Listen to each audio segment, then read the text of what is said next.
This video aims to give a brief overview of the EU, from its beginnings to the present day. After the chaos of World War II, the states of Western Europe sought to bring about economic recovery and to find a way of ensuring that the mistrust and rivalry that led to 2 world wars wouldn't happen again. To achieve this, in 1951 the Treaty of Paris was signed, leading to the creation of the European Coal and Steel Community. This was expanded in 1957 with the Treaty of Rome, introducing the European Economic Community and the European Atomic Energy Community. In 1967, these were merged into one big organisation, the European Communities, which aimed to help bring European countries together to increase cooperation in economic and agricultural affairs. Britain joined this union alongside Ireland and Denmark in 1973. The EU as we know it today was established by the Maastricht Treaty of 1991, which formally created the European Union as a successor to the European Communities, which would continue its goal of economic cooperation, with the added plan of creating environmental and social protections that would apply to the whole of Europe.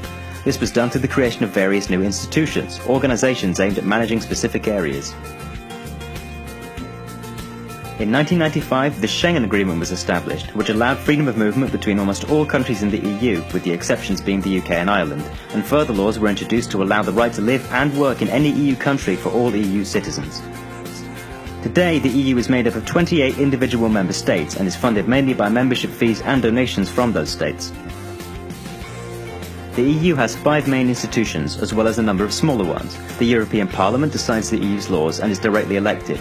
The European Commission is formed of a team, with 1 member from each country, and proposes new laws as well as managing the budget. The Council of the EU discusses policy ideas and is made up of ministers from each country. Its presidency is held by each member state on a 6-month rotating basis. The European Central Bank manages the euro, the shared currency of most EU members, and regulates economic policy. The Court of Justice of the EU decides how to interpret the laws made by the EU and forces countries in the EU to comply with those laws.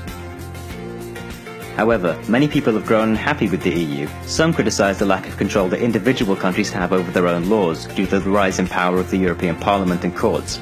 Others dislike the freedom of movement, blaming it for rising immigration levels.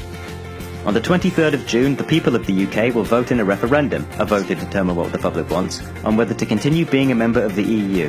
Throughout this series, we will examine the various arguments for and against continued EU membership.